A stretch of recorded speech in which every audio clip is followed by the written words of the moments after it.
Hello, this is Miraj Patel here with our final video in the Kinematics unit, and today we're just going to simply review the information and material that you hopefully learned throughout your physics class and through my 3 videos. And so here we have the Kinematics review.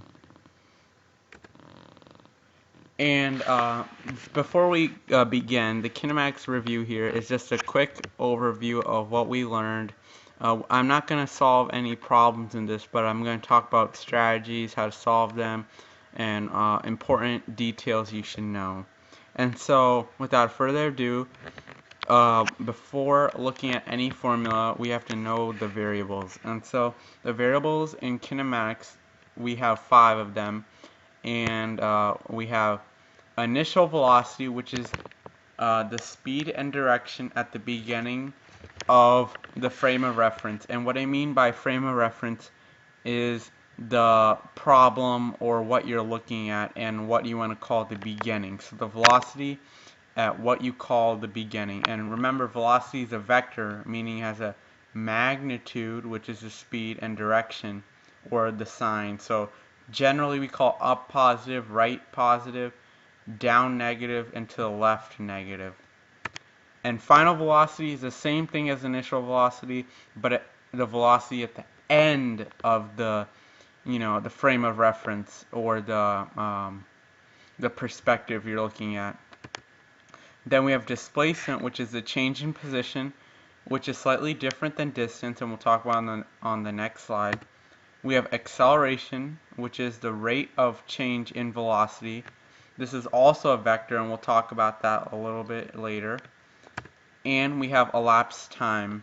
And then elapsed time is just basically, we call the beginning 0, and we call the final point whatever time we have. So elapsed time is the time it took for the whole movement to happen. And so here's the difference between distance and displacement. So if you were to drive this path, your odometer would go up by 8 miles. So this is the distance that you traveled. But if you just focused on the displacement, you would be focusing on this green line, which is a short directed path from start to stop. So displacement is the change in position, and it's always the final position minus the initial position. So final minus initial. And another scenario is, what if you had a car and you're at the race car track and you just drive it around one lap? So in that case, the final point and initial point are the same, so the displacement is 0, but the distance is whatever the circumference was. So that's the difference, distance and displacement. Displacement is a change in final and initial positions. Distance is how far you traveled, but in kinematics we're only interested in displacement. So remember, X, as I like to call it, stands for displacement, not distance, displacement. Okay, so here we're going to show you how velocity and acceleration work. And before I continue on, I would like to reiterate that acceleration is any change in velocity.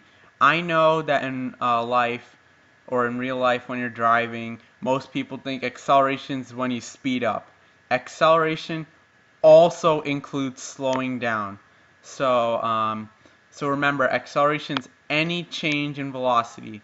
So don't make your physics teacher mad. Make sure you know your physics teacher knows that you know that acceleration is any change in velocity, either upwards, like speeding up, or slowing down. They're both accelerations. So here we know that both of these are vectors represented by these little arrows underneath these 4 scenarios. And so in the first scenario, velocity and acceleration are both to the right, so they're both positive, like what this says.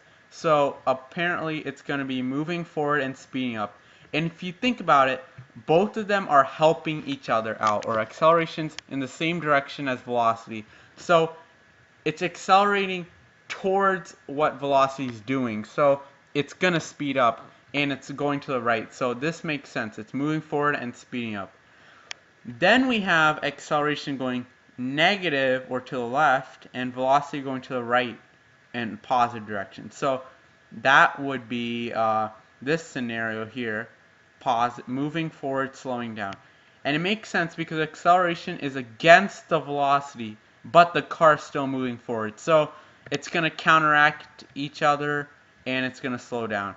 Then we have car C here, which is velocity in the negative direction to the left, acceleration to the right or to the positive direction. So that would be this scenario, moving backwards but slowing down. Because again, the acceleration and velocity are opposite directions. It's going to be slowing down, but since the velocity is to the left, it's going to be moving negative. And the last scenario, they're both aligned in the negative direction to the left. So it's going to be moving backwards and speeding up because they're aligned. So the point to take away is when velocity and acceleration are together in whatever direction they're going, it's going to speed up. If they're in opposite directions, it's going to be slowing down. And velocity always tells you the direction, forward or backwards. And so here we're going to quickly overview how we derive the formulas. So basically the acceleration formula is pretty straightforward. It's basically the definition of acceleration, which is the rate of change in velocity. So every time you have change, the word change, it means final minus initial. And I remind you that change is usually abbreviated by the Greek letter delta, which is like a triangle shape.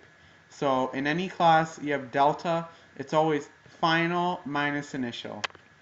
And then over time because it's a rate. So acceleration's final velocity minus initial velocity over time.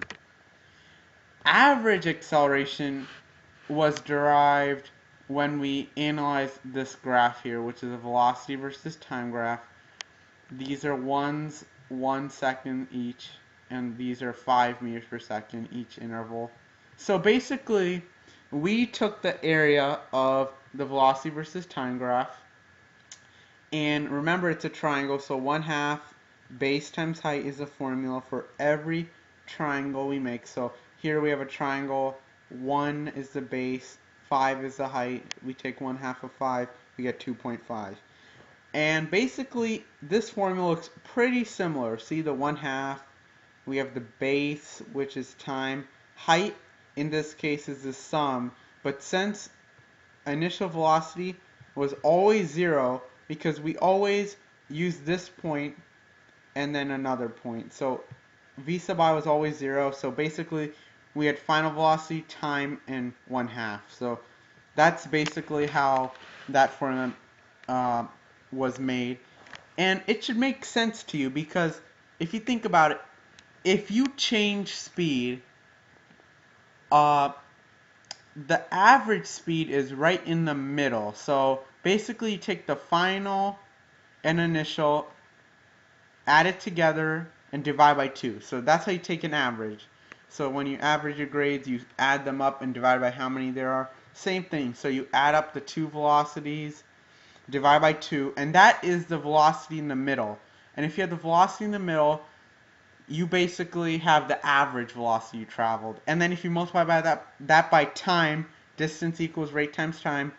So the distance you traveled equals the average velocity. So if you accelerated times the time, and it gives you the distance. Then we have Galileo's formula, and we looked at a graph of displacement versus time, and we noticed there's a nice curve here. And if you do some analysis of the data, you will find out that displacement is actually quadratically related with time. So that means time has to be squared, and then it's multiplied by something to get this perfect curve. And it turns out time is squared And if you multiply that by 1/2 the acceleration, so in this case the acceleration was 5 meters per second squared, multiply that by 1/2 and the time squared, you will get exactly what the displacement is. So in this case 0 squared made this whole thing 0. 1 squared is 1, 1 times 5 is 5, 5 divided by 2 is 2.5. Half of 5 is 2.5 times 4, which is 10. And if you do that, you will get all these values. And you can just keep on doing that. And Galileo was the one who discovered this. So, good job to Galileo. And the real formula has it's x equals v sub I t plus 1/2 at squared. But since the initial velocity was 0, the first part canceled out, and we just had the second part, and I'll show you that later. And we have the energy formula, which is the last formula you need. And basically it's derived by solving for time and then substituting that into Galileo's formula. So here we have the acceleration formula, and then we basically multiply time on each side, divide by acceleration on both sides, and basically switch time and acceleration. Substitute time into Galileo's formula right here, which I was saying, x, or displacement, equals v sub I, or t, plus 1/2 at squared. Actually, it's missing a 1/2 here. I think it moved here. I had a 1/2, but I actually accidentally deleted it. Sorry about that. So basically, you substitute this into every t, and if you do the algebra correctly, you will get something like this. But the energy formula, you just have to move this to the other side and you'll have it. So it's v sub f squared equals v sub I squared plus 2ax. So that's how it should look, but this one's slightly different. So then we learned how to solve problems. And so the important things you have to know are, you have to be familiar with your equations, so know how they look, know how they work. Just be familiar with how they're derived. You don't have to know exactly how they're derived, but it really helps if you know. It'll really help you understand how to use them and manipulate them.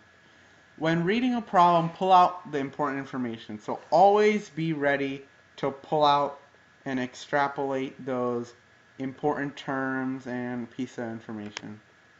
List the variables you have, and remember you need 3 variables to solve a kinematics problem. So always look out for 3 variables. 3 is a magic number. List the variables that you need to solve for, and usually it's 1, and find the right equation that has the 3 variables you know and that 1 variable you need to solve. So if you have, the 3 variables and then that 1, find an equation that has all 4 of those.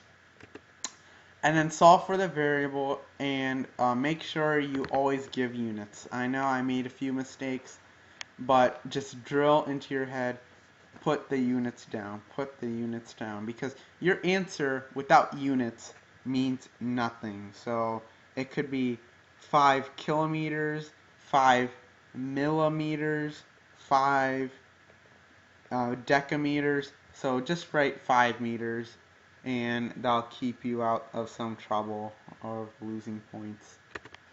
And by the way, I forgot to mention this, but you can only solve problems with constant acceleration. So there always has to be a constant acceleration to use these formulas. So always remember, if there's no constant acceleration, you can't use our kinematics formulas. So here you gotta remember what free fall problems are. And free fall problems are problems where only gravity is affecting the object.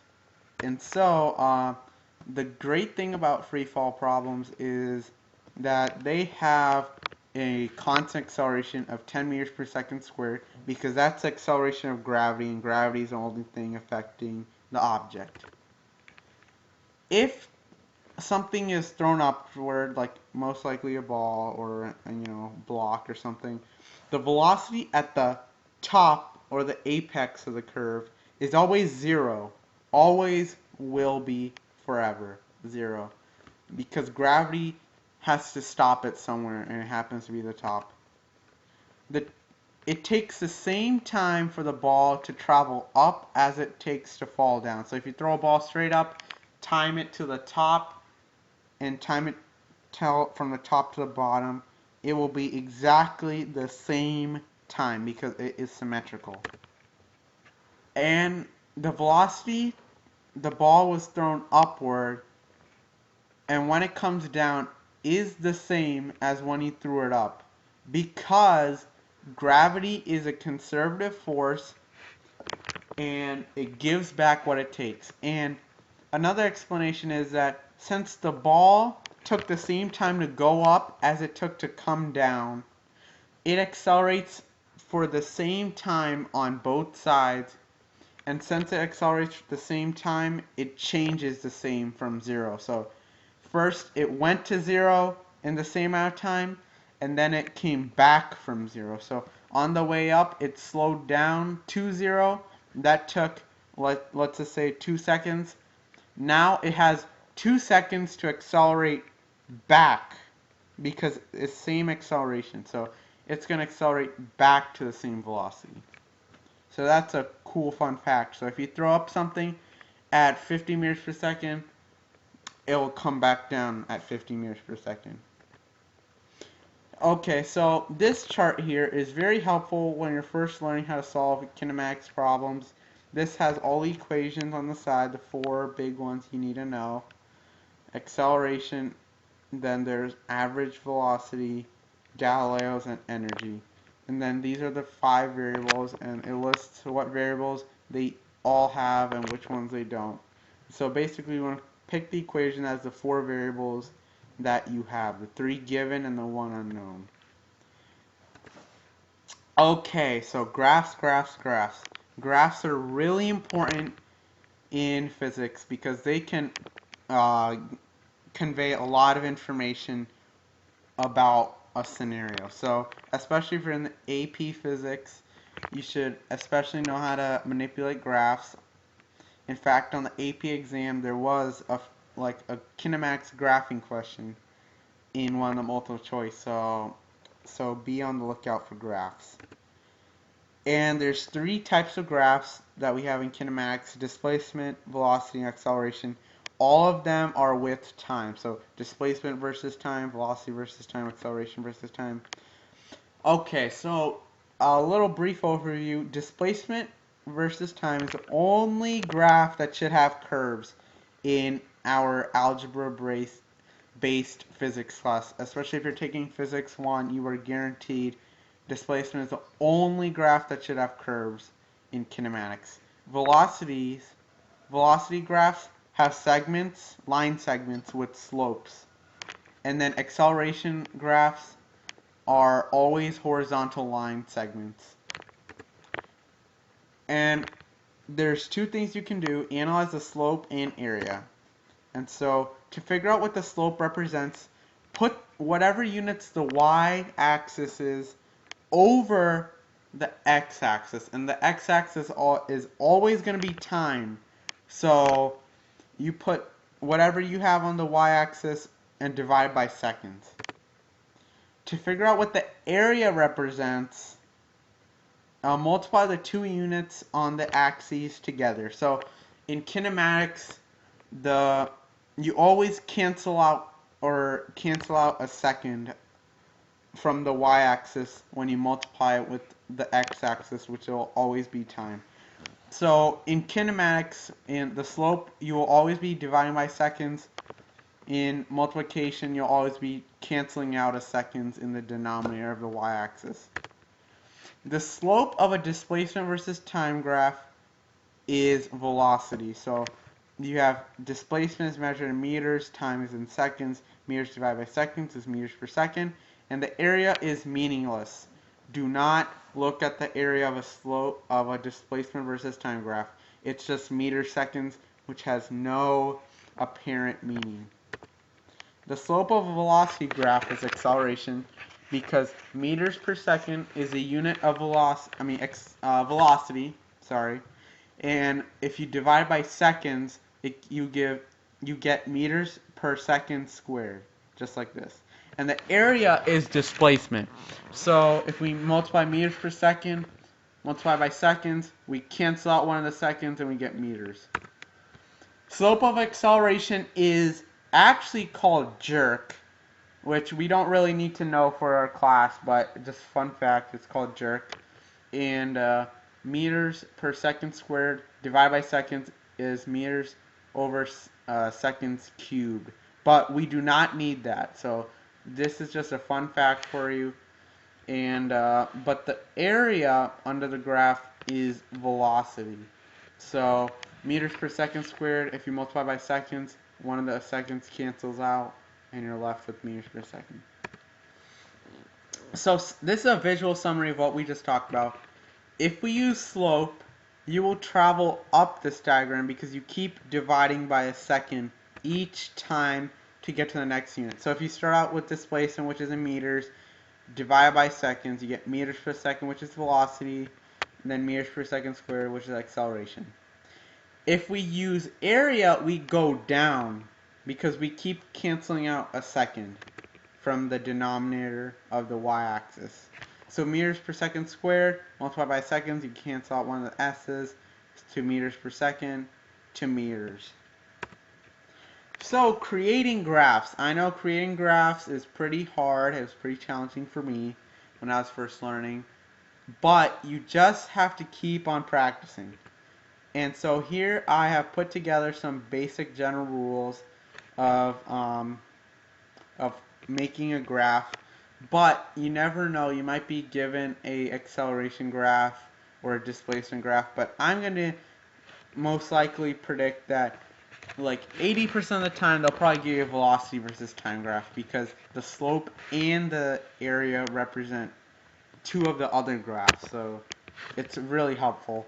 So from a velocity versus time graph, to go to acceleration, we have to analyze the slope of each segment and then plot these slopes on an acceleration versus time graph as horizontal lines. Okay, so that is pretty straightforward. You take the slope of every segment, make another graph with the acceleration on the y-axis, time on the x, and for every segment, the slope will always be, constant. So, so let's just say 1 to 2, the acceleration was 2 meters per second squared. On the acceleration versus time graph, you go to 1 to 2 seconds, and you just draw a horizontal line at +2. And then if there's no acceleration, you just write a horizontal line on the x-axis. So that's pretty straightforward. Check out my my second video about solving kinematics problems, and you will see some practice on that. From a velocity versus time graph, to go to displacement, you have to calculate displacement or the area of the graph at critical points. So at every end and beginning of a segment and at the x-intercepts. From there, if there is no acceleration, so the velocity was constant, velocity was a horizontal line, then connect the two consecutive dots in that segment with a straight line. And if it was a negative velocity, it should be going downwards. If it's a positive velocity, it should be going upwards. If there is an acceleration, there must be a curve, and this is where it gets tricky. So I have these two slides. I'll show you exactly what to do. So here, let's look at the first part. Acceleration while still moving forward. So we are moving forward, velocity is moving forward, and there's two possibilities.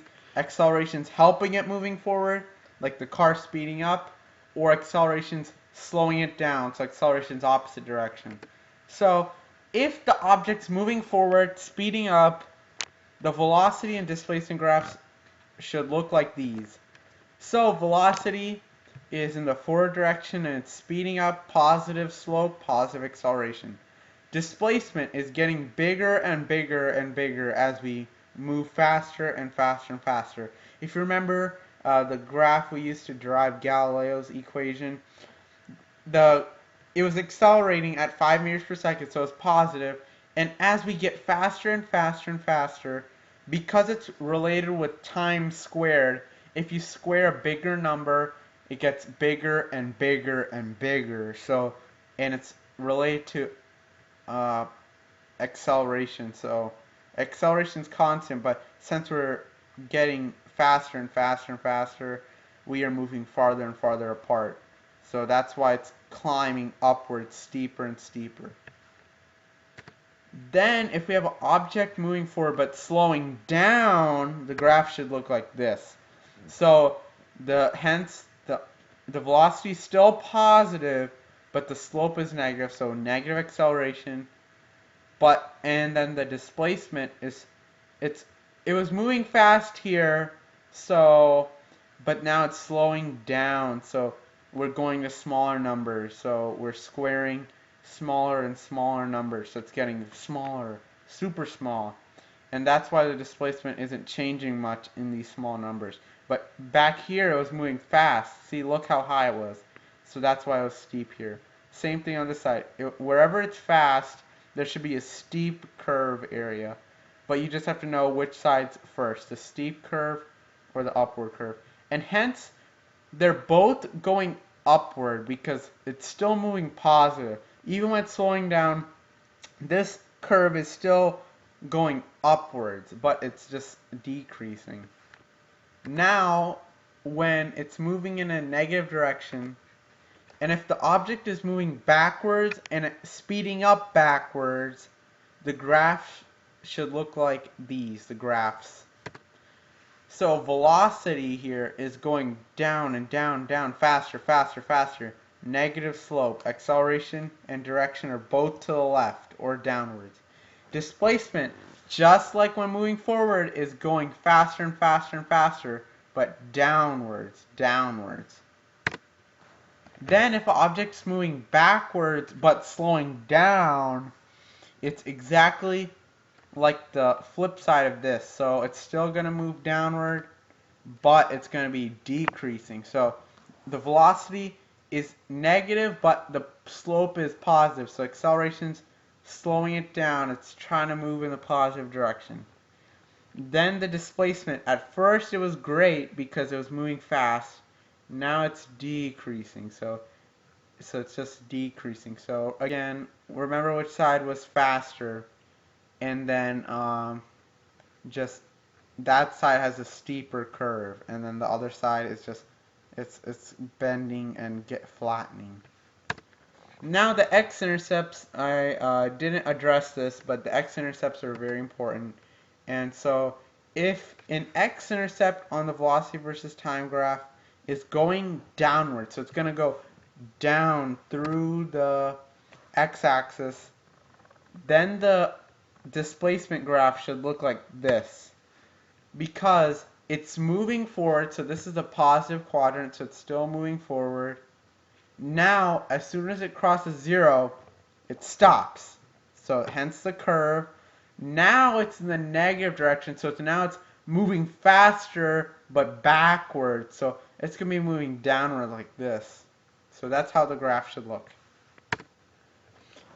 If the x-intercept is going opposite and upward through the x-axis like this, cutting straight up, it should be the opposite. So it starts to move, it's moving backwards, stops when it crosses the x-axis, then it moves forward again. So now it's moving back forward again.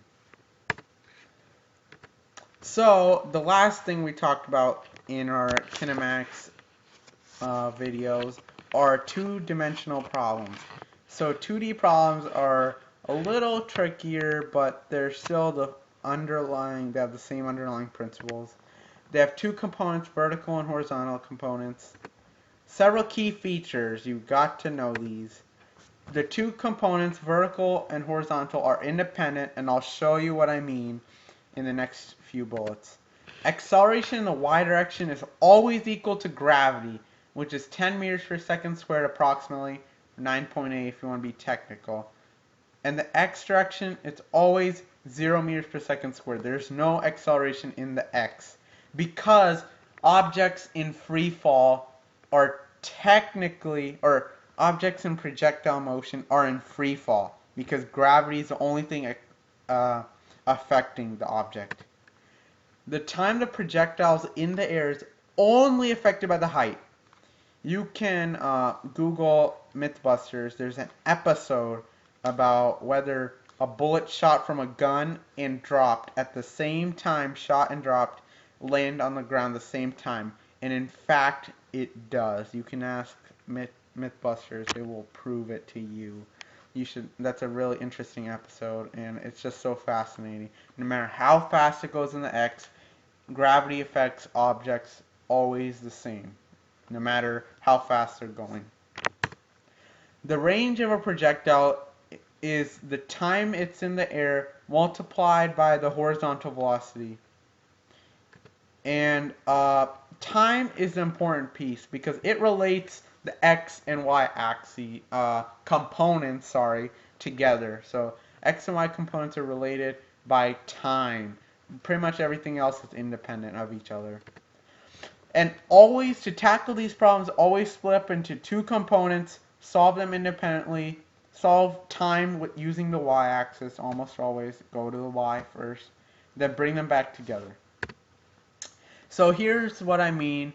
The x-axis, or I mean the y-axis here, in this case the red arrows, are slowly slowing down because they're accelerating downwards towards the earth.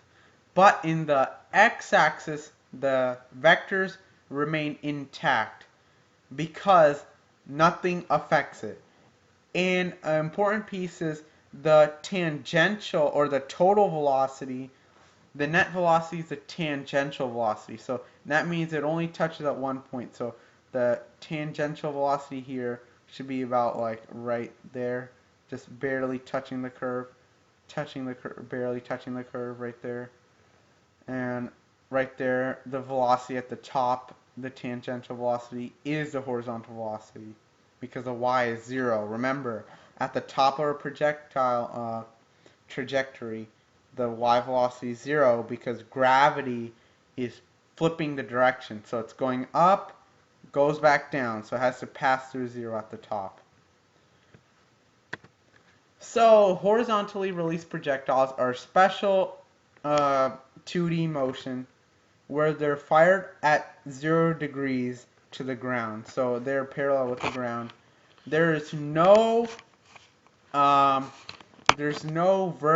initial vertical velocity because all the velocity is in the x direction. So there's no y velocity. So basically you just use the height, just like if you're dropping something off a table. After doing a lot of those problems, you should be easily be able to do that in like a snap. If you're given a height and acceleration and you know it's just dropped, the acceleration is -10, height is whatever it's given, and the initial velocity is 0. You have 3 things you can solve for the time easily, and then you can figure out the range from there. And the range is just the time multiplied by the velocity, whatever it was shot at, because all the velocities in the x, so it's gonna stay like that. Vectors. So vectors, if you haven't dealt about them in math, it's okay, nothing to worry about. Vectors are basically points with arrows sticking out. We talked about they have magnitude, direction. The length of a vector, by the way, represents the magnitude. Arrows point in the direction. Vectors can be broken into components, an x and y component, using trig functions.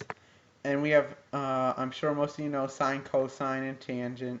Sine and cosine are the important ones to break it up into components. And basically, using sine and cosine, the ratio, so let's just say we have this angle. Sine of the angle is y component over r. And if we move r to the other side, r sine of a gives us the y component. Same thing with the x component. Instead we use cosine, do the same thing, move it over, and we get x equals r cosine of the angle measure A. So if you need more help with that, look at my other video and I'll slow it down and I'll show you some examples with this. My video about 2D kinematics. So here is a quick shortcut. After doing a lot of projectile motions, you probably discovered this too, but I just want to point this out to you guys that this is like a great shortcut if you're just finding the range. So especially if you're a multiple choice and you don't need to show your work, these are the steps you need to take. And so basically, you find the y component of the velocity when, like let's just say someone kicks up a ball at 30 degrees at 30 meters per second. So you want to find the y component of the the velocity. Double this velocity and divide it by 10. And this gives you the approximate time it's in the air. And then if you multiply this time by the horizontal component, then you will get the range. And you can do this because, remember I told you the acceleration formula right here. And if you know that the final velocity and the initial velocity in the vertical direction are virtually equal but opposite directions, remember, because gravity is a conservative force, basically you just have the negative velocity minus the positive velocity. So that's basically double the velocity. And if you divide that by 10, ignoring the signs, you know time has to be positive. So even if you did get a negative answer, just make it positive. Time is always positive because you divide by 10 because you switch time and acceleration. You multiply each side by time, divide each side by acceleration, so you basically flip-flop these two. Acceleration of gravity is always approximately 10 meters per second squared. So double the velocity, divide by 10, that gives you the time. And once again, because there's no force in the x direction, you just multiply that by the initial velocity, horizontal velocity component. And before we continue, I'm sure you know a lot of other simple tricks, and I encourage you to figure out quick ways to solve problems in your own way. So like, the more you can think of quick methods and derive for specific parts, the more you'll be comfortable manipulating these formulas, and it will ultimately help you quickly answer multiple choice questions if you're taking the AP exam, or even it just benefits the knowledge you have. So I encourage you to find little shortcuts like this of your own and share it with your classmates that are struggling, and tell them how you found it and what skills you use. So go out there and discover these shortcuts. They are everywhere. They are helpful. And so here is a final thing, food for thought, that gravity affects all objects the same, and this is really cool. So I'm sure you heard me say this, and your physics teacher say this, stress this, that gravity affects all objects the same. And you might be wondering, what exactly does that mean? And so here is a little piece of information. So if you have a ball and you just drop it from a height, so let's just say this is, initial velocity is 0. So you drop it. 1 second later, it should be traveling 5 meters away from you. And this, you can solve this using Galileo's formula, 1/2 AT squared. So 1/2 of 10 is 5. 1 squared is 1. So it equals 5 meters. It's 5 meters away from you. So then if you have 2 seconds later, it's 20 meters, because 2 squared is 4. 4 times 1/2 of 10. So 4 times 5 is 20. And then if you do 3, you get 45. 4, it's 80. So if you do this, you basically get this pattern: 5, 20, 45, 80, okay? So if you just drop a ball, that tells you how far it is after each second. So if you have a two projectiles, one shot with no gravity. So if you shoot a projectile, theoretically it'll keep on going straight because there's no outside force. But if you have gravity, like on Earth, it will follow a trajectory like this. And if you look at this, you will notice that 1 second, it'll be 5 meters away from each other. At 2 seconds, it will be 20 meters away. 3 seconds, it will be 45 meters. 480, 5, 125. And that happens to be the same as if you drop the ball and compare it with its initial position. So basically, if you compare the ball of where it should be as this line to where it is when gravity is affecting it, it is 5, 20, 45, 80, 125 meters. Same as if you dropped it. So this is really cool how gravity really does affect it the same. And if you go out and if you try this experiment, if you have a cannon pointed at a fixed object in the air, and you launch the cannon and drop the object at the same time, they will always hit each other as long as the cannon passes the point where you're dropping it. And there's a famous experiment called the monkey and the hunter experiment, and this demonstrates this cool scenario.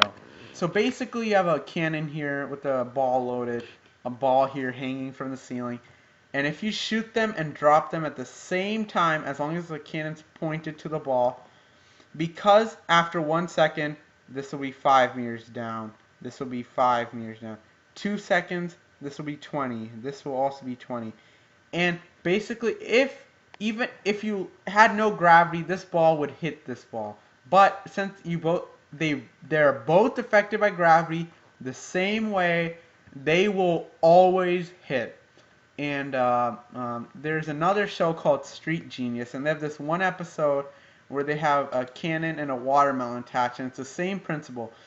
You can fire at whatever speed you want, but they will always hit each other no matter what, as long as this ball passes whatever wherever you drop this. So this is really cool takeaway from kinematics, and I hope you understand this. Thank you for listening to my physics video today.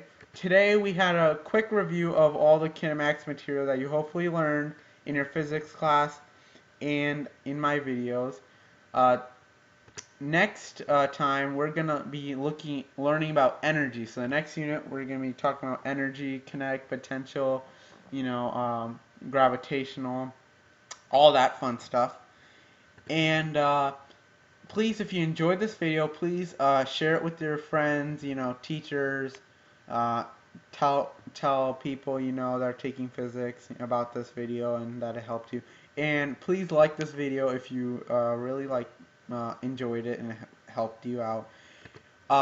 If you need practice problems, there's this one resource called OpenStax physics textbook online. It's Rice University's textbook, online textbook, and it's free, and they ask you to make a donation. So if you really felt like that book was helpful, please make a donation. They provide it for free. This book is really helpful. It has a bunch of lessons, videos. You can read about kinematics, energy, whatever you want to know, things beyond or even AP1 physics. And if you have any questions or you're struggling, go back to the other videos and see if that helped. Ask your physics teacher, and I will gladly answer any questions at my email. I'm patelbuccaneer@gmail.com. And for if you're taking chemistry, or if you know someone taking chemistry, please visit my chemistry tutorials at buccaneerchemistry.weebly.com. And thank you, and I hope to see you next time.